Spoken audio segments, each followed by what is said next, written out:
नमस्कार, जय हिंद, वंदे मातरम। एक बार फिर से आपका बहुत बहुत स्वागत है हमारे YouTube चैनल JRP किंग के अंदर। लोकसभा चुनाव का बिगुल बजते ही लोकसभा चुनावी तैयारियां शुरू हो चुकी है। अब 2024 के अंदर लोकसभा चुनाव है और इससे पहले आपको बता दें कि 4 राज्यों के अंदर विधानसभा के चुनाव हुए थे। उसके बाद में अब रणनीति चेंज होती हुई दिखाई दे रही है। क्या वाकई में लोकसभा चुनाव के अंदर एनडीए को अब की बार इंडिया महागठबंधन कड़ी टक्कर दे सकता है? ऐसा लग रहा है। सूत्रों से हवालों से माने तो अब की बार एनडीए और इंडिया गठबंधन के बीच में कड़ी टक्कर देखने को मिल सकती है। चुनाव से पहले ही 545 सीटों का सबसे बड़ा सी वोटर सर्वे एबीपी न्यूज सर्वे और फलोदी सट्टा बाजार ने सबसे बड़ा ओपिनियन पोल सर्वे जारी कर दिया। अब वाकई में किसकी सरकार बनती हुई नजर आ रही है, कौन मारेगा बाजी, तो बने रहे हमारे साथ, वीडियो को एंड तक जरूर देखना। 545 सीटों का सबसे बड़ा आज तक का फाइनल ओपिनियन पोल सर्वे राज्य की तो पहला राज्य है कर्नाटक, जहां पर बीजेपी को 8 सीटें मिलती हुई दिखाई दे रही है, तो कांग्रेस को 15 सीट, वही जेडीएस को 5 और बीएसपी को 0, तो कुल 28 सीटें। अगर कश्मीर की बात करें तो कुल 6 सीटें, जहां बीजेपी को 1, आईएनसी को 3, पीडीपी को 2 और एनसी को 0 यहाँ पर सीटें मिलती हुई दिखाई दे रही है। ये सीटों का रुझान 2023 का है और बहुत ही बड़ा रुझान निकल के आ चुका है। हरियाणा की बात करें तो हरियाणा राज्य के अंदर कुल 10 लोकसभा सीटें, जहां पर बीजेपी को 4, कांग्रेस को 5, जेजेपी को 0, तो आम आदमी पार्टी को यहाँ पर 1 सीट मिलती हुई दिखाई दे रही है। 2024 के अंदर लोकसभा चुनाव है और दिल्ली की बात करें तो दिल्ली के अंदर लोकसभा सीटें 7 है। 7 में से बीजेपी को 2 सीटें मिल रही है, तो वही कांग्रेस को 4, आम आदमी पार्टी को 1 सीट मिल रही है, तो बीएसपी को यहाँ पर 0 सीट मिलती हुई दिखाई दे रही है, तो अदर के खाते में 0 जा रही है। अगर हम पंजाब राज्य की बात करें तो 13 लोकसभा सीट है, जहाँ बीजेपी को 1 सीट मिल रही है, वही कांग्रेस को 2 सीटें मिल रही है, तो आम आदमी पार्टी के खाते में 9 सीटें जा रही है और एसएडी को 0 सीट मिलती हुई दिखाई दे रही है। अगला राज्य है जहाँ पर मेघालय राज्य, मेघालय के अंदर 29 विधानसभा सीट है, जिनमें से बीजेपी को 12 सीट मिल रही है, तो कांग्रेस को 15, वही एसपी को 0, तो बीएसपी के खाते में 2 सीटें जाती हुई दिखाई दे रही है।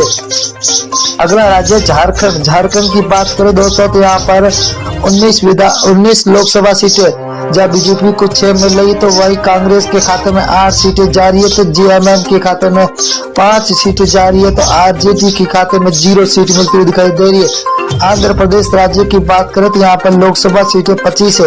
25 में से बीजेपी को 8, वही कांग्रेस को 4, तो वाईआरएस को 10 और टीडीपी को 3 सीटें मिलती हुई दिखाई दे रही है, तो अदर के खाते में 0 सीट मिलती हुई दिखाई दे रही है। उड़ीसा की बात करें तो उड़ीसा के अंदर लोकसभा सीटें 21 है। 21 में से बीजेपी को 6 सीट, वही कांग्रेस को 9, तो बीजेडी को 6 सीट और एनसी को 0 सीट मिलती हुई दिखाई दे रही है। बहुत ही तगड़ा महाओपिनियन पोल निकल के आ चुका है। तमिलनाडु की बात करें तो यहाँ पर कुल 39 लोकसभा सीट है, जहाँ बीजेपी को 4, तो कांग्रेस को 5, डीएमके को 15, एएलए को 15 सीटें मिलती हुई दिखाई दे रही है, तो 0 खाते में जा रही है अदर के। अगर अब बिहार राज्य की बात करें तो कुल 40 लोकसभा सीट है, जहाँ बीजेपी को 12 सीट मिल रही है, तो वही कांग्रेस को 5 सीट, आरजेडी को 15, तो जेडीयू को 8 सीटें मिलती हुई दिखाई दे रही है, तो अदर के खाते में 0 सीट मिलती हुई दिखाई दे रही है।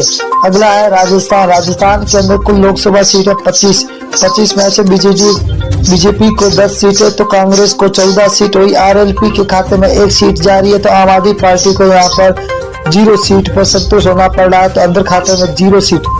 उत्तर प्रदेश की बात करें तो कुल 80 विधानसभा सीटें है, जहाँ बीजेपी को 32, वही कांग्रेस के खाते में 14, एसपीआई के खाते में 27, बीएसपी को 2 सीटें, वही अदर के खाते में 5 सीटें जाती हुई दिखाई दे रही है।